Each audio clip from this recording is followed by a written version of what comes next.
बिस्मिल्लाहिर्रहमानिर्रहीम अस्सलाम वालेकुम। टाइप्स ऑफ वर्ब्स में आज हम फाइनाइट वर्ब और नॉन फाइनाइट वर्ब को स्टडी करेंगे। इंट्रोडक्शन, उसके बाद एक्सप्लेन करेंगे फाइनाइट वर्ब क्या होता है, नॉन फाइनाइट वर्ब क्या होता है, और एग्जांपल्स की मदद से इस टॉपिक को कंक्लूड करेंगे। So let's begin without wasting any times. Verbs can be finite having a subject और non finite having no subject. Verb दो तरह से हो सकते हैं। फाइनाइट हो सकते हैं जब वर्ब के साथ सब्जेक्ट मौजूद हो, और नॉन फाइनाइट हो सकते हैं जब वर्ब के साथ सब्जेक्ट मौजूद ना हो। फाइनाइट वर्ब्स की बात करते हैं। अ finite verb has a subject. Finite verb के साथ एक सब्जेक्ट मौजूद होता है किसी भी सेंटेंस में। In order for a sentence to make sense it must contain a finite verb. किसी भी सेंटेंस को सेंस मुकम्मल करने के लिए फाइनाइट वर्ब की ज़रूरत होती है। Finite verbs can be simple और accompanied by an auxiliary verb. Finite verb simple भी इस्तेमाल हो सकते हैं, अलोन भी इस्तेमाल हो सकते हैं, और हेल्पिंग वर्ब यानी एक्सिलरी वर्ब के साथ भी फाइनाइट वर्ब्स इस्तेमाल हो सकते हैं। एग्जांपल्स लेते हैं। The plane crash to the bush. इस सेंटेंस में if you ask what crash, the answer you will get is plan. तो आपको जवाब मिलेगा कि प्लान। यहाँ पे प्लान इस सेंटेंस में सब्जेक्ट है। किस वर्ब का सब्जेक्ट है? क्रैश्ड का। तो क्रैश्ड इसलिए फाइनाइट वर्ब है क्योंकि इसका जो सब्जेक्ट है प्लान इस सेंटेंस में मौजूद है। A crashed is a simple finite verb standing alone. यहाँ पे अलोन इस्तेमाल हुआ, यहाँ पे क्रैश्ड के साथ कोई हेल्पिंग वर्ब इस्तेमाल नहीं हुआ। एक और एग्जांपल लेते हैं। Aslam is going to the tour. If you ask who is going you will get the answer Aslam is going which is the subject of the verb is going.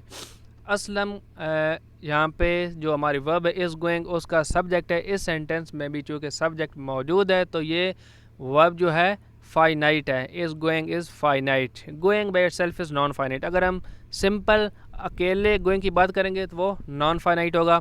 It needs the help of the auxiliary verb is to make it finite. इसको helping verb is की ज़रूरत है finite बनने के लिए।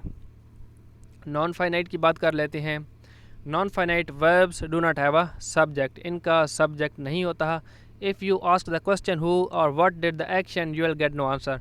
अगर आप सवाल करते हैं कि किसने क्या काम किया तो आपको कोई उसका आंसर नहीं मिलेगा। क्यों नहीं मिलेगा? क्योंकि इसमें सब्जेक्ट तो होता ही नहीं है, और किसी भी सेंटेंस में जो काम करता है वो सब्जेक्ट ही होता है। There are two types of non finite verbs. इनकी दो टाइप्स होती हैं। नॉन फाइनाइट वर्ब्स की दो टाइप्स होती हैं। एक है the infinitive and the participle. Infinitive आपको पता है कि बेस फॉर्म के साथ हम टू का इस्तेमाल करते हैं तो वो इन्फिनेटिव फॉर्म बनती है। Infinitive is the verb without any connection to the subject. और इन्फिनेटिव फॉर्म का सब्जेक्ट के साथ कोई कनेक्शन नहीं होता। Infinitives usually have a to in front of them. Verb के साथ टू होता है। जैसा कि हमारे वर्ब्स जो हैं रन, जंप, बी, हैव और गो, इनके साथ हमने टू का इस्तेमाल किया। To run, to jump, to be, to have, to go, ये इनकी इन्फिनेटिव फॉर्म्स हैं और इसको हम सब्जेक्ट के बगैर इस्तेमाल करते हैं। For example, it is not the right time to go to the shops. इस सेंटेंस में इफ़ यू आस्क हु और what to go the answer is white. हमें कोई आंसर नहीं मिल रहा क्योंकि सब्जेक्ट मौजूद नहीं है। And as such the infinitive to go is non finite. यहाँ पे टू गो नॉन फाइनाइट है क्योंकि इसका सब्जेक्ट मौजूद नहीं है। अब हम नॉन फाइनाइट वर्ब की दूसरी किस्म की बात करते हैं जो कि participle. Participle consists in two types. इसकी आगे मज़ीद दो टाइप्स हैं। Present participle which end in ING. Present participle form जो कि बेस फॉर्म के साथ हम आईएनजी का इजाफा करके बनाते हैं उसको प्रेजेंट पार्टिसिपल फॉर्म कहते हैं जो कि आईएनजी में एंड होती है। And past participle which end in ED और ईएन और हैव इर्रेगुलर फॉर्म्स। आपको रेगुलर और इर्रेगुलर पे मैं ऑलरेडी वीडियो बना चुका हूँ, वो आप देख लें तो आपको कंसेप्ट क्लियर हो जाएगा। रेगुलर वर्ब्स क्या होते हैं और इर्रेगुलर वर्ब्स क्या होते हैं। Except where participles are accompanied by an auxiliary verb, they usually have no subject and are non-finite। तो नॉन फाइनाइट जो है इनके साथ सब्जेक्ट मौजूद नहीं होता। एग्जांपल्स लेते हैं। प्रेजेंट पार्टिसिपल, सबसे पहले हम प्रेजेंट पार्टिसिपल की एग्जांपल लेते हैं। Walking blind folded across the room I tripped over the carpet. If you ask who is walking This doesn't make sense and has no subject. Walking is therefore non-finite in this sentence. Creeping quietly in his room, the teenager hoped his parents wouldn't notice how late home he was. If you ask who is creeping, again there is no answer. Creeping is non-finite. तो इस sentence में भी non-finite है creeping, और पहले वाले example में walking non-finite है, दूसरे एग्जांपल में creeping non-finite है क्योंकि इनके साथ सब्जेक्ट मौजूद नहीं है. We don't know who did the action. अब एग्जांपल्स लेते हैं पास्ट पार्टिसिपल फॉर्म्स की.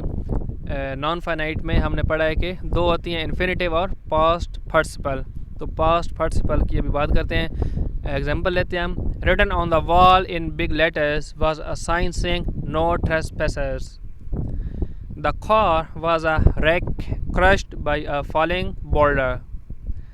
Any attempt to ask who or what did the action with these past participle verbs will prove there is no subject and the verbs are non-finite. तो written और crushed जो कि दो verbs हैं, इन दोनों examples में इनका हमें इन sentences में verb subject नहीं मिलता, तो इसलिए ये non-finite हैं. तो सिंपली हम कह सकते हैं कि सेंटेंस में अगर वर्ब के साथ सब्जेक्ट मौजूद होगा तो वो फाइनाइट होगी, अगर सब्जेक्ट के बगैर वर्ब होगा तो वो नॉन फाइनाइट होगी. और नॉन फाइनाइट में आगे दो टाइप्स हैं, एक है पार्टिसिपल और दूसरी है इन्फिनेटिव. इन्फिनेटिव हमने पढ़ा कि बेस फॉर्म के साथ हम टू लगाते हैं और पार्टिसिपल में आईएनजी लगाते हैं. पार्टिसिपल की आगे दो हमने कैटेगरीज पढ़ी, प्रेजेंट पार्टिसिपल और पास्ट पार्टिसिपल. पास्ट पार्टिसिपल को थर्ड फॉर्म ऑफ वर्ब भी कहते हैं और present participle ING form, base form के साथ आईएनजी लगाकर प्रेजेंट पार्टिसिपल फॉर्म बनाते हैं. So thanks for watching. I am sure you have understood the concept of finite and non finite verbs. If you have any question regarding today's topic you may ask in the comments. अगर कोई भी चीज़ आपको समझ ना आई हो तो आप लाजमी पूछें, मैं उसको मज़ीद एक्सप्लेन कर दूँगा. Please subscribe to this channel if you haven't already. Take care of yourself. अल्लाह हाफिज़.